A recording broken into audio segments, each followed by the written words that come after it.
Okay, I think that we can start. Hello, everyone, again. It's a pleasure to welcome you to today's webinar organized by AI Chamber. Let me quick introduce myself. My name is Agnieszka Gosztyła, and I am responsible for growth and partnerships at AI Chamber. Today's sessions is dedicated to an important and timely topic, the AI Act, the new European regulations on artificial intelligence.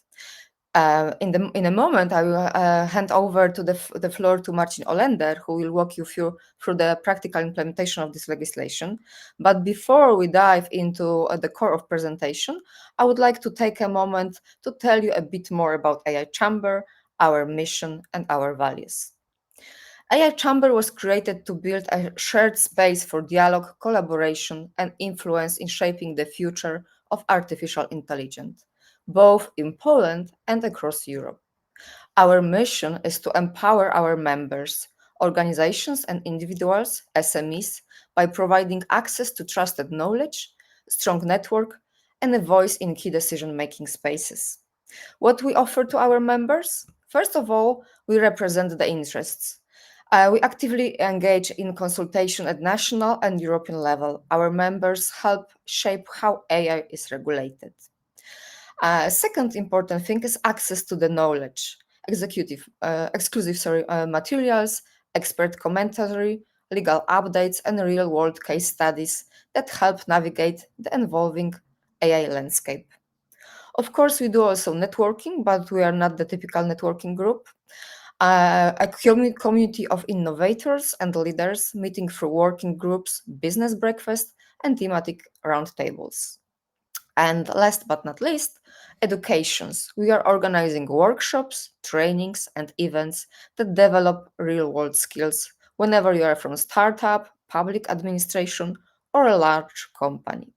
So if you are interested in joining a chamber as a member or our corporate partner, subscribing to our mailing list, or simply staying up to date with what we are doing, please feel free to reach out. I will drop my email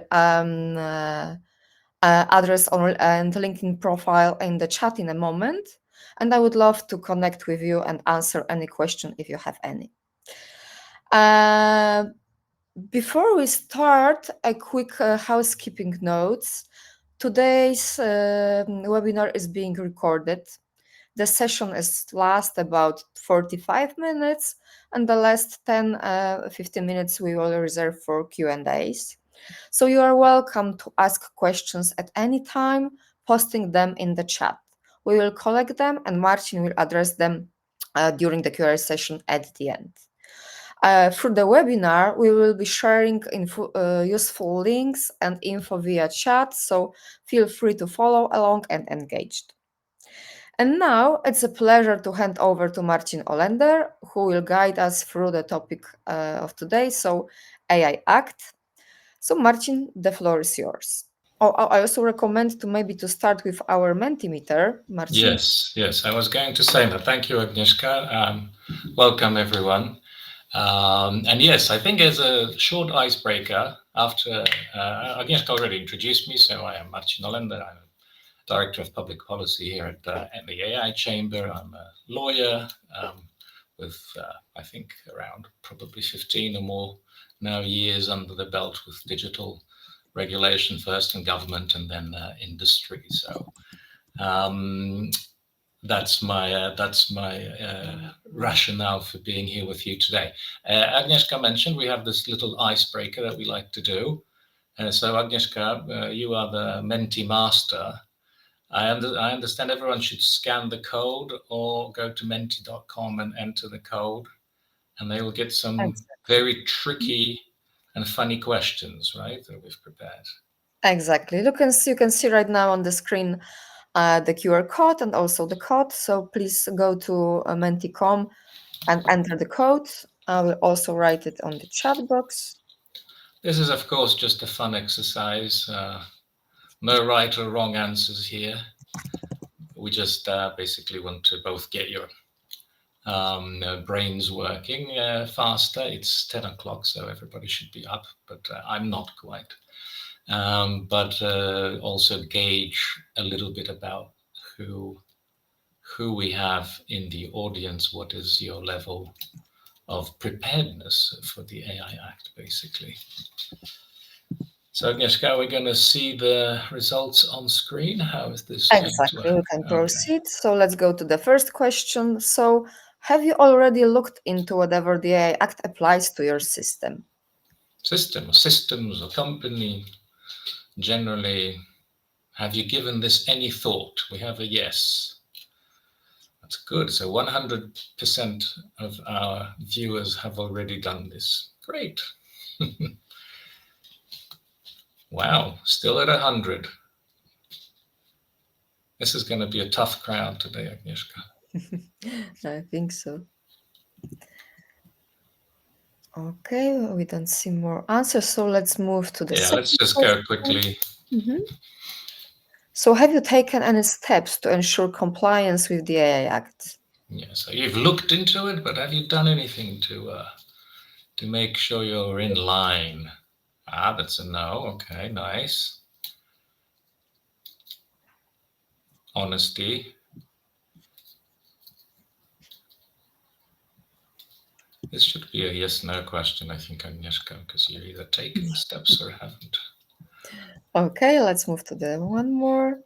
Okay, so 100%, if we were going to write a report on this, 100% of our viewers know they should do something, but 100% haven't done anything. So Exactly. And the last question, are you taking measures to ensure to their best extent and sufficient level of AI literacy to your okay. So we have a 50-50 here. Okay, that's interesting.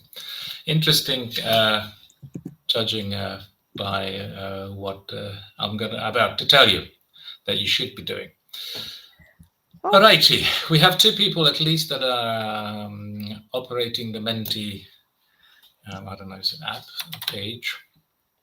I don't know how many people, because we don't see this actually present, but I will now kick off. Yeah, Agnieszka, I can kick off the presentation. Yes, I'm leaving the floor to you. Thank you. Thank you very much, Agnieszka.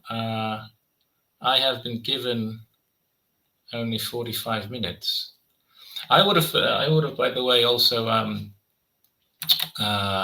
asked the question of how many of you are TMT lawyers now, because if you are experts in the field, this probably will not be extremely informative for you.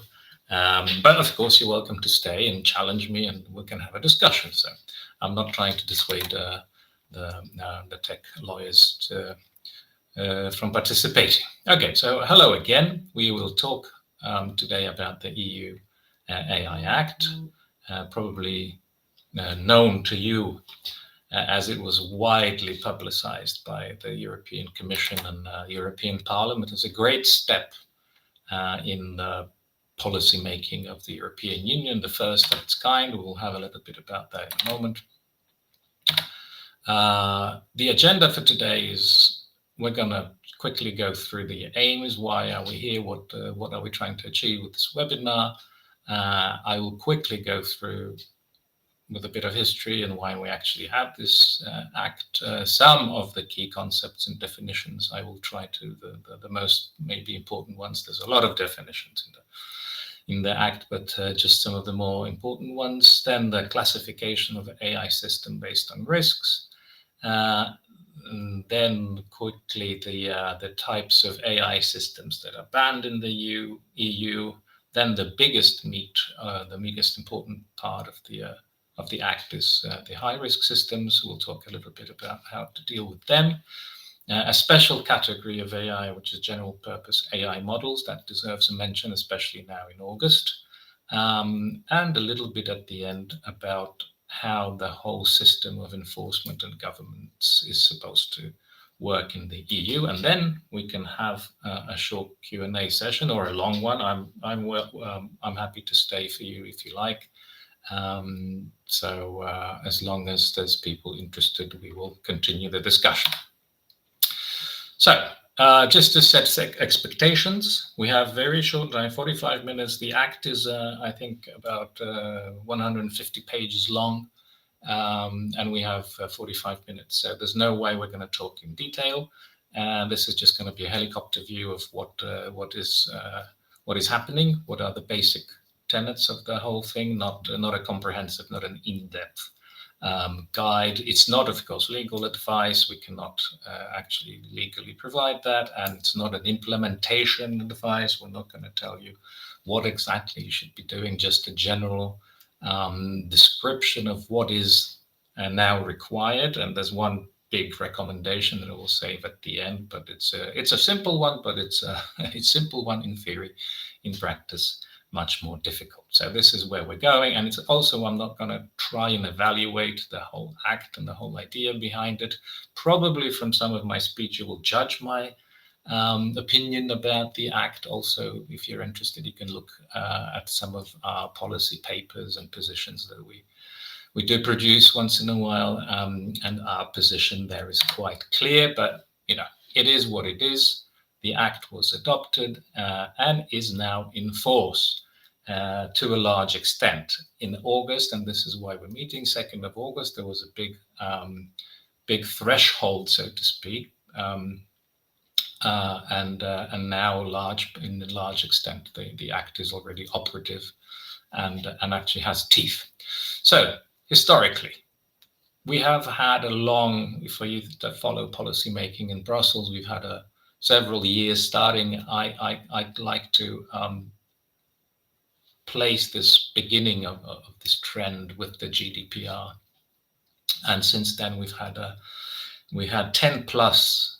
I've stopped counting. I think it's 16 or 17 different acts that target specifically the digital economy, from the huge ones like the Digital Services Act, the Digital Markets Act, but also Network Information Security Directive 1 and 2, DORA, and lots of the Platform Directive and the B2B regulation. There's a lot of effort put in by the EU into regulating the internet of the digital economy. So this is a last of the batch, we hoped, although actually maybe it isn't, because I see there's still some appetite on the part of the Commission to regulate some more. It's a machine for regulation, so it has to regulate. But the ideas about the AI Act were bubbling up for a few years. In 2019, there was this policy paper by the EC that hinted on this direction that we want to go. So this is 6 years ago, of creating human-centric, this ethical kind of AI in Europe, so a kind of more, let's say, safe and trustworthy. This was the direction that EU wanted to take. So this led through a number of policy and non-binding papers by the European institutions into the proposal of the EU AI Act, and then its negotiations and adoption, which was, as I said, wildly applauded by the Brussels organizations, as we were the first to regulate AI, and that was a big achievement. At least that's what we thought.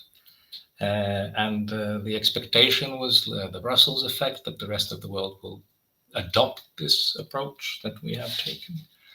Now, a few years down the line, with some political shifts here and there, I will be vague, but you know probably what I'm talking about, that doesn't seem to have materialized. Key competitors of the EU on the global stage look like they're taking a different path, that efficiency, speed, effectiveness are more important than this trustworthy and safety requirements. Time will tell. Maybe at one point this market forces will start evaluating this trustworthiness. It's a gamble that we've taken. Let's see where this leads us.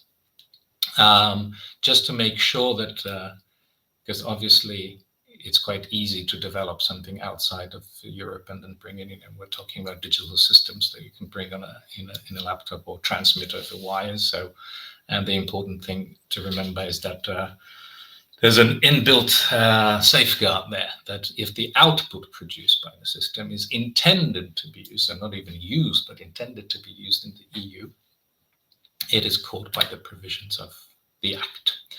So the Act was published in 2024, and it's slowly taking force step by step. It's an interesting approach. So in February 2nd, there was the first step.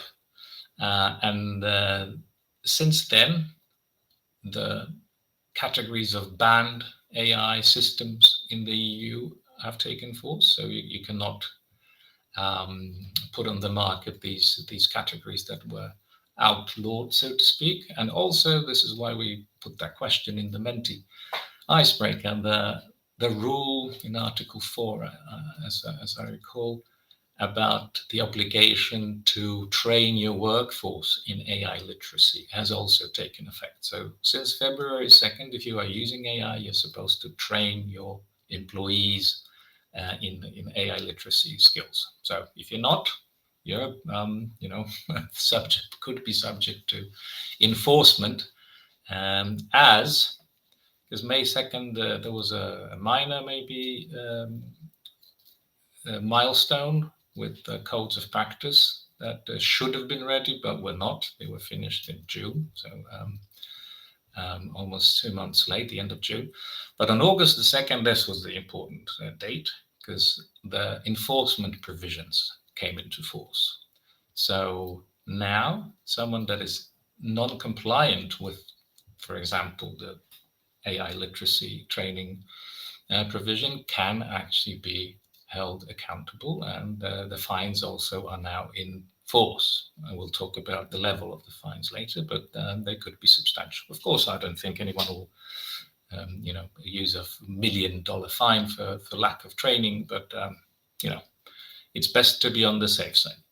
And the rest of the act will kick in August 2026, so 1 year from now. But another year has been given to providers of high-risk AI systems. As I said, this is the meat, the most maybe important, but also complex and onerous part of the Act. And this was somehow, I think, recognized by the drafters, and an additional time for this was given. So that's where we are right now. Some provisions already apply, and the enforcement authorities, so the market surveillance authorities, should be already designated. They are not in all countries. Where I live in Poland, we still don't have a market surveillance authority, but they should be already designated, and they can and should have assumed their operations by now and can levy fines. So this is where we are. So what are the basic concepts of the Act? What is the most important thing that the Act targets? So the most basic idea is the AI system. So the Act does not regulate AI, as the name should suggest. AI is a very, as you know, broad term and ill-defined. It's a technology, basically, right? AI is a way of doing things with computers. But what the Act regulates is an AI system, so a practical implementation of AI in a particular machine. You can see, I hope you can see this on your screen, the definition, like many definitions. By the way, there's 68 definitions in the Act. Some of them, I think, are completely unnecessary, but a lot of them are definitions like this, that are long, quite complex, and with a lot of vague terms baked into them. So if you read through this most basic one, the AI system, by the way, the Commission published already, I think, 6 sets of guidelines about different parts of the Act, explaining what exactly they mean. And one of them was exactly the guidelines on the definition of AI system, which is, I think, 17 pages long, and doesn't really make it any, at least for me, I'm sorry, maybe I'm just not intelligent enough, but it still doesn't really make it quite clear what is and what isn't an AI system. So it's a machine-based, of course, it has to be implemented in a physical machine, but it can have varying levels of autonomy.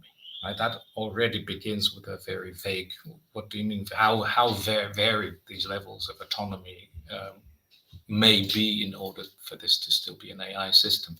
It may exhibit adaptiveness after deployment, but it doesn't have to. Right? So why is it even here? There's explicit and implicit objectives. Like, how do you judge the implicit objectives of a machine system, etc., etc. So the key, some people say the key here is the inference. So it infers from the input and receives something. That, I think, indeed could be the most important part of this definition, but it might leave a lot of the systems we usually think as AI out of scope. So the kind of more static ones that were built using AI, but they don't then operate on this basis of inference. Like, I don't know, an image classifier. I'm not sure it could be said to infer, but again, this is still theoretical, and I'm a theorist, so I'm not sure. What I'm trying to convey here is that it's quite a complicated definition, and we will probably need to wait for judicial guidance. But this will be interesting. What is and what isn't an AI system? There's the scope in terms of who it applies to. There's a long list of people, entities that are caught by these provisions. These are providers and deployers. These are the two main probably groups, but also importers, distributors, manufacturers of products that use an AI component, and a special category of representatives of not AI systems, but AI system providers. So, and additionally, there's a special category of providers of general purpose AI models. This was added very late in the process in 2023. If some of you maybe remember, and in the chat, what happened in 2023 in the AI world that really shook things up? Anyone quickly? It was the premiere of ChatGPT 3.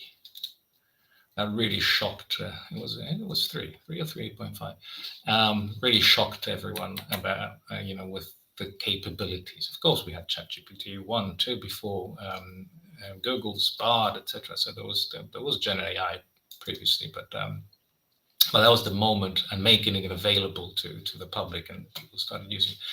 And that really rocked the whole process, and it was decided that really they need to add this category as a special category, because it seemed to them that this would really, and perhaps there's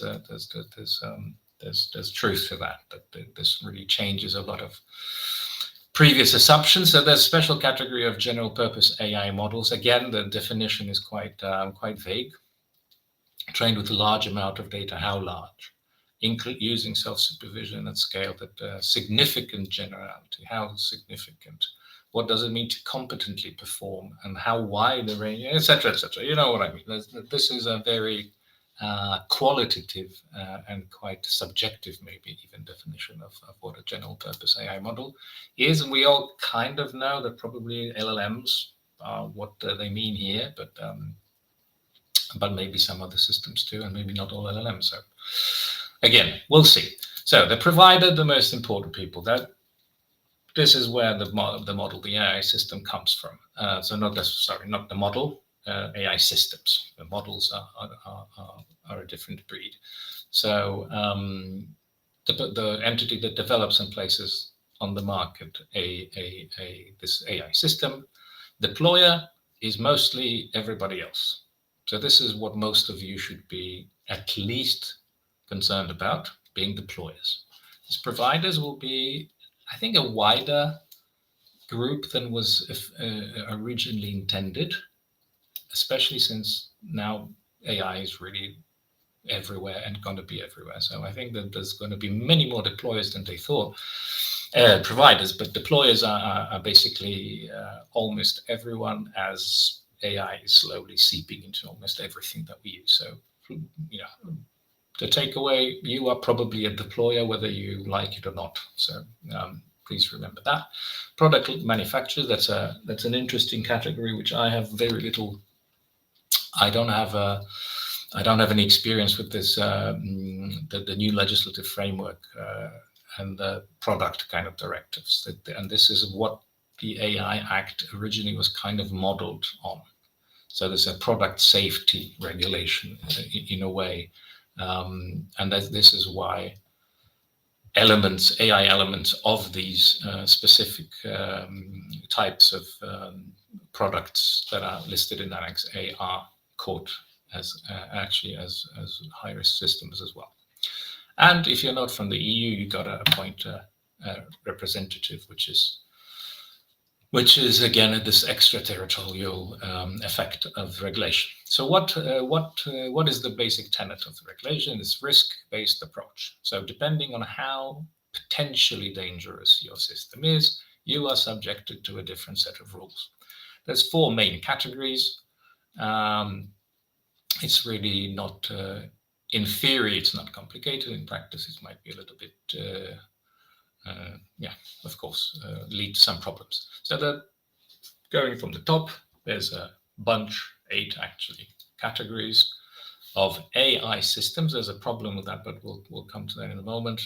Were deemed so dangerous and so, evil that we cannot have them in Europe, and they were just banned. And these ones, these bans took effect on 2nd February this year, so they should be already off the market. If you produce them, please stop offering them in Europe, basically. So that's that group. The second group, as I said, the most probably important looking at the regulation is the high-risk category. There's a lot of systems that could be there, including the product ones, but also ones that just fit into the Annex 3 categories. We'll talk about that in a moment. The limited risk ones, that they pose some, minor risk in a given specific situation. So they were given some transparency obligations, and that's deemed enough. And a large category of things that do use AI, but they don't pose any risk. Luckily, at least in theory, this should be the biggest category. So once you go through your systems and determine it's a minimal risk system, you're free to go, which is the ideal situation. And in that particular case, the AI Act is not going to be very problematic for your organization. So these are the 8 categories of AI systems that are banned in the EU. Why did I say these categories are not? I don't really think they are correctly, or at least this is not maybe the right act, because some of them don't even really. It's not about AI. If you look at the first one, social scoring, and if you look at the definition and the explanation and the guidance by the Commission, you don't have to use AI for social scoring to qualify the system as banned. Right? And actually, if you think about the social scoring systems, they don't need AI. Someone does something bad, it's written to some database, and then the database translates into some effect somewhere else. So it doesn't really have to be an AI system, but it is there. So social scoring, obviously, this is the media coverage of the China system, and we don't want that kind of stuff here. But there's qualifications. We don't. Some social scoring actually is possible in Europe, so the ban is not complete. But we don't have time to go into all the details here. Second category: predicting, assessing the risk of crime based solely on profiling. Again, the word solely here is important. So some profiling systems for crime enforcement are possible, but they should not be based solely on profiling an individual. Facial recognition, again, through untargeted data scraping, but targeted data scraping should be okay, etc., etc. Recognizing emotions in workplace or education setting. This is quite an important one, and one that will be, I think, more used. Right? This is something that could actually be a problem in some contexts. Biometric data that infers some sensitive information. Obviously, this is bad because it kind of produces information people they don't want. They want public. Of course, manipulating subliminal techniques, that kind of stuff. Obviously, that's banned, but it's also already been banned in different contexts, like advertising, for a long time. So this should not be controversial.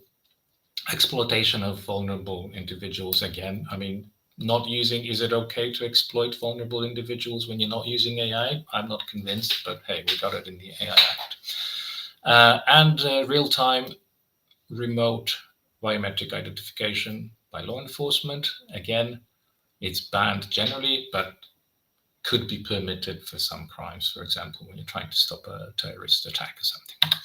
So these are the eight banned systems, and then we go into quite a large category of high-risk AI systems. If you qualify yourself as a high-risk system, you need to do a lot of things, and that's probably why this is the most important issue in the whole act. Because if you're not a high risk, well, of course, if you're banned, you just need to throw away your system or move out of Europe. But the high risk systems, they will, once you classify your system as a high risk, you're going to have a lot of work. So this is the bottom line. If you fall into this category, you will need to employ probably quite a few people on a permanent basis, because it's not going to be just a one-off classification and produce a piece of paper. This stuff needs to be updated, monitored. If there's any changes, they need to be recorded, etc., etc. So it's going to be a burden for the providers of these, mostly for providers, but we'll see that actually more people could be providers than some people think. So this is what you should be doing. First of all, audit your system. Right, you need to check if what you are using is a high-risk system. The main two categories already mentioned is the Annex 1 and Annex 3 categories. So the Annex 1 is it's a list of quite a lot of these categories of harmonized products like toys and lifts and that kind of stuff. So if your AI system is a part of one of these products, it qualifies. And the other bunch is the Annex 3. That's a set, I think, also of 8 categories. Some of them are kind of tied to the banned ones that we've just seen before, so education, employment, law enforcement, etc. And once you have classified yourself, you got to put this whole risk management system in place. There's already an ISO 47000, I think, norm about this. I'm not sure I don't think anyone will guarantee it's enough, or it's a one-on-one with the AI Act, but it's definitely a good place to start. So we'll get to a whole list of things that a high-risk AI system provider has to do in a moment. But as I said, it's a constant system that needs to keep running. It's not a one-off thing that you just produce a paper and go home. And also, that's an interesting thing. There's going to be, I tried to look for it, but I couldn't. Maybe I wasn't looking well enough. There's going to be an EU database where you have to register this system. So there we go. Another 8 categories. This is the Annex 3. So some are quite easy to understand. Biometrics, anything that concerns biometrics is obviously going to be contentious and draw scrutiny. Critical infrastructure, so provision of water, gas, etc. That's also quite easy to understand. Educational, vocational training. This is, again, you have to read into it. It's a little bit more hazy, but also this mostly concerns about the opportunities. Right? So if there's a system that evaluates students and grants them the possibility to learn, etc., that's obviously a risky situation. Employment, worker relations, that's also quite easy to understand. The more problematic one is access to private and public services. Again, mostly this is a concern about people being denied access to things based on profiling AI inference systems, etc. So this is where things get hairy. Law enforcement, obvious. Migration, asylum, border control. So this is, again, with some exceptions. Of course, you can use it, but there's a whole management system you have to put in place, and of course, anything concerning justice and democratic processes, that's obviously going to need scrutiny and be risky. So some of them I think are quite simple to understand. But even if your system is or falls into one of these categories, it's a biometric system or something, or it's used for law enforcement, for example, it can be excluded from this list. And there are these 4 headings under which you can get yourself out of this. So first of all, it's just a part of the procedure. So there's an AI system that does some classification, but it's not in charge, for example, speaking plainly. It's just so it sits there in between. It only improves something that's already been done by a human. So, a human, say, writes up a letter or something, but the AI just polishes it. A simple example. It's an analysis, and number 3 is just an analysis tool. So it doesn't really make decisions, but it only infers patterns and deviations from data, and doesn't make decisions, right? That's the reason.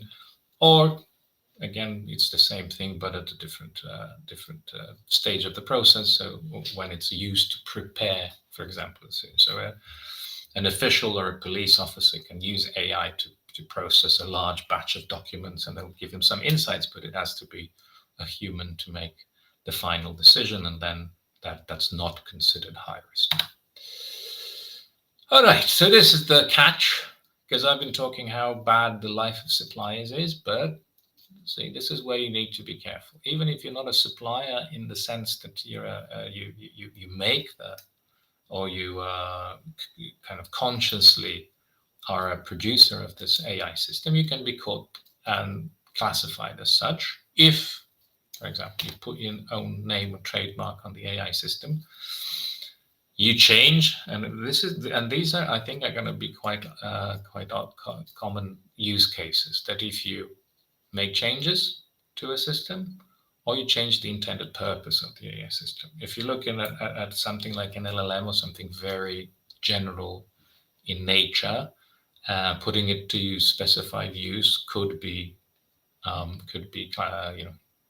deemed to be changing the intended purpose. And this is something you should definitely watch out for, because if you do get classified as a supplier, you've got all these obligations, which I am not going to go through right now. As you can see, it's a lot. So there's the risk management system I talked about, things about taking data governance and documentation and logs and information obligations that you have to provide to people, etc., etc. So this is really a good job for someone to land to be an AI compliance officer. Is job security guaranteed. A lot of stuff. Once you're in there, as I said, this is going to be a constant process that you need to incorporate in your company. The deployers, as I said, most of us will be deployers, I believe. Also, there's a long list of things to do, shorter and not as onerous. Right? Some of them are just really common sense, like AI systems must be used in accordance with instructions, right? This kind of common sense stuff, but still, if you're a deployer, does mean you have to think about these things, analyze these things, and probably leave a good documentation behind in case the Market Surveillance Authority decides to visit. So the third category, so that was high risk, the biggest problems, but moderate risk models. So the third category, there is some obligations there, but mostly about making them transparent. So these are systems like chatbots, producers of synthetic audio, images. This is very common. Emotion recognition, And I think these actually are number 4 is included in number 3, but deep fake production. So, things that can make potentially images that are capable of stirring up some public emotion, etc., through being so lifelike. So here mostly we have the obligation to inform someone he's interacting with AI. That's the thing to take away, and mark the content that you're generating as fake AI generated. So general purpose AI models, a special category. It was included, as I said, after ChatGPT came out, and everybody panicked that this is kind of going to be excluded, that there's no specific provisions on this. So this is the only part, and this came into force actually on 2nd of August. This is the part that concerns models. So this is something to remember, not AI systems as the definition we had. Definition we had before. This is a different category, AI models. So it doesn't have to be incorporated in a system, in a specific machine, just the model is subject to regulation here. And they are also divided into 2 categories: the normal GPAI models and the high systemic risk models. The way that they define, we just replied to this consultation by the EC. So the way they define this is by compute, so 10 to the 25th, I think it was teraflops. So if above a certain threshold used for the model training, that is qualified by systemic risk. Okay, well, it is what it is. It's a presumption, but it can also smaller models can also be included in this category of high risk. So, and then have, of course, bigger obligations. So I put the definition in the slide before. So this is quite vague: large amount of data, significant generality, perform a wide range of tasks. We all kind of know what they mean, but from a legal standpoint, this is quite a vague definition. So again, this is not the system; it's a model. It's a component of the system, and there's a lot of obligations on transparency, documentation, providing information of what is used for training of the model, etc., etc. So again, a large workload on just keeping the documentation up to date as well. So it's not banned, but you have to really employ, I think, some people to make all the papers up to date all the time. So there you go. We're running out of time. I'm sorry. I'm just rushing right now. This is how the whole quite complex, actually, enforcement and governance structure is put in place. On the EU level, the European Commission is the main player here through a kind of sub-entity they set up called the AI Office. It's formally, like an agency of the Commission, but it looks a little bit separate. There's also the European AI Board, which brings together member states representatives from all the member states. So it's like an advisory body. It doesn't have, and also the AI Office. It doesn't have enforcement powers. It's more of a generally governing entity trying to steer the whole system. But it doesn't have direct jurisdiction.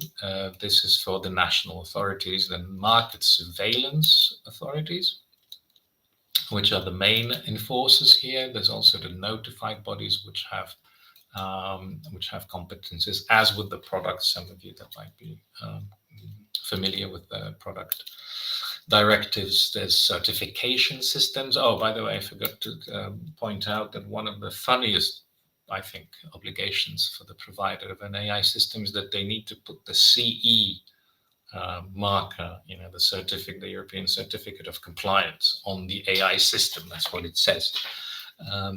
So I don't know, on a computer case, or you can do it in the accompanying documents as well. But I just found it a little bit funny thing. These are programs.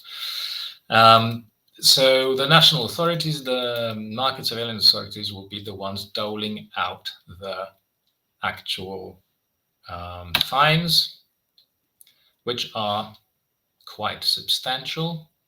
Hopefully, they will be. There's options there to have non-financial penalties as well. So hopefully they will use these more often. But sometimes a good big fine is something you can go to the press with.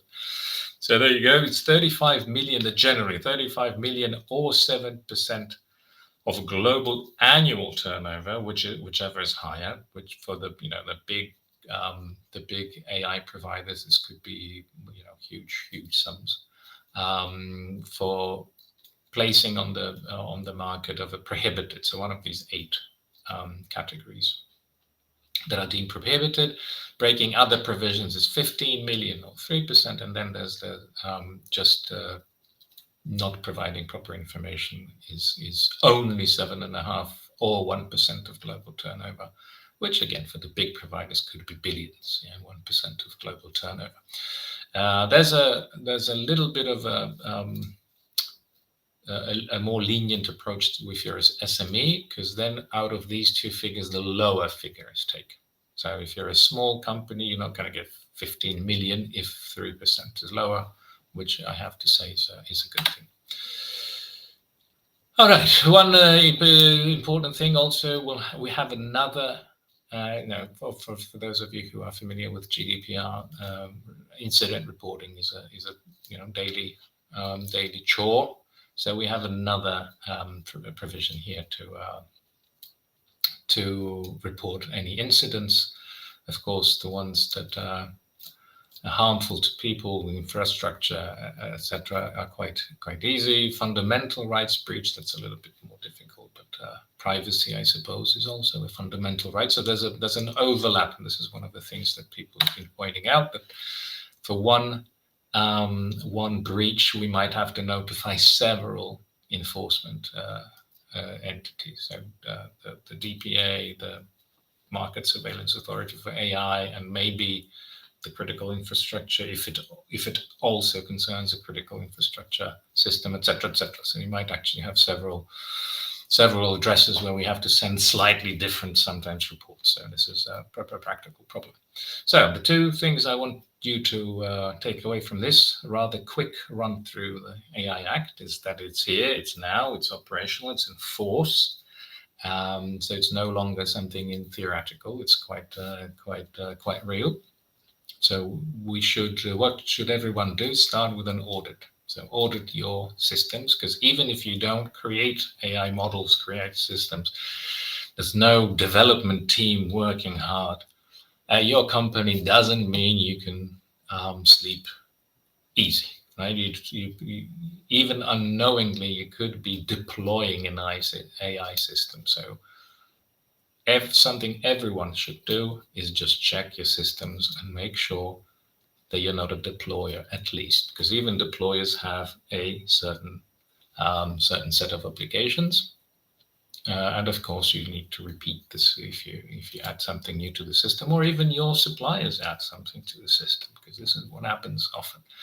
That some new AI functionality is being built into a system, and you just get it through an update. So this is the point I really want to stress: is check your systems.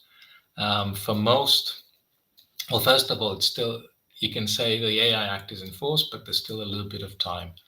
Not all the provisions are enforced. There's 2026. Most of them come into play. High risk is still 1 year on from that. So I think just doing it early and with proper lead time is a better idea than waiting till the end and then scrambling because the market surveillance authorities are out to get you. That's my takeaway. I had a third takeaway, is that this is really not going to be helpful but I promise not to be political about this. So just 2 takeaways. And that's it from me. I'm sorry if you're talking too fast, but really just going through the basics. There's a lot of things I omitted, so apologies for everyone for being maybe too general, but I ran over time anyway. So thanks very much. I'm now switching over to where I can see questions, I don't know. I do see, Agnieszka, the only way we can have questions is through the chat, right?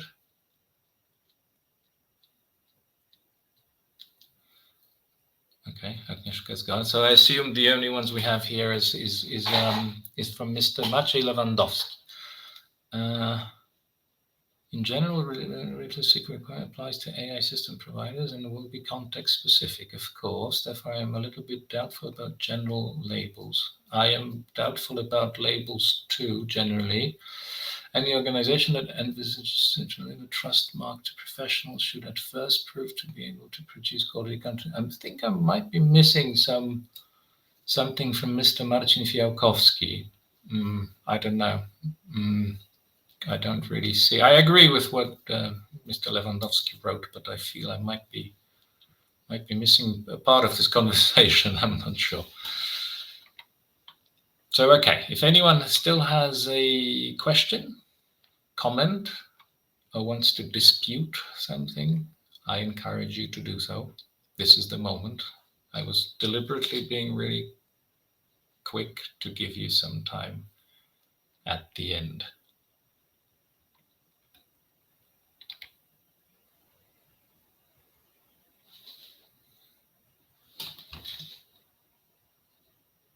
Agnieszka, if you're still on the call,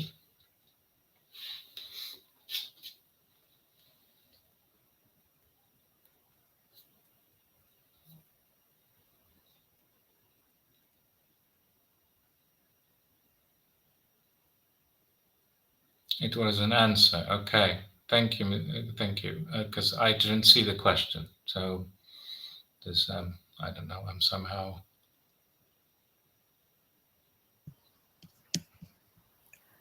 Okay, I do not see any more questions. So for this moment, thank you very much, Marcin, for your insights today. Thank you. And of course, a big thank you to all who joined us today. It was a pleasure to have you here. Just a quick reminder, the recording of today's session will be available on LinkedIn. We also will be sending the presentation to you by email. We would love to stay in touch with you. So if you would like to connect to get to know more about our AI chamber, so do not hesitate to reach out to us. We are always happy to connect with you.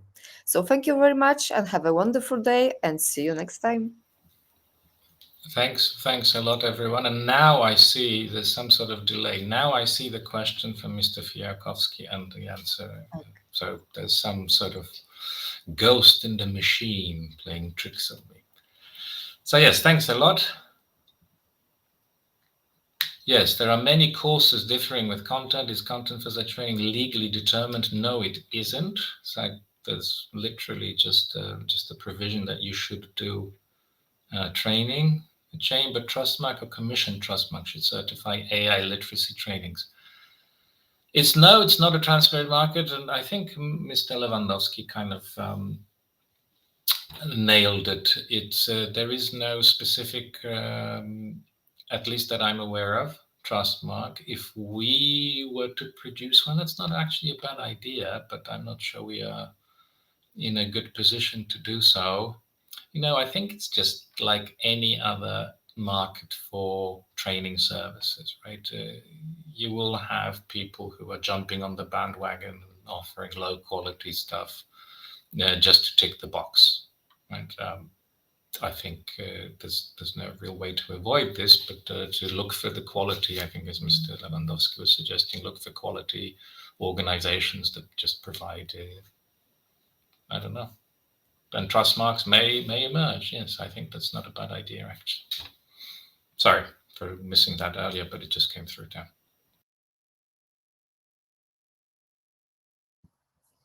Okay, so I think that's the end of our webinar today. So thank you once again and hope to see you soon. Thank you, Marcin. Thank you. Bye-bye. Bye-bye.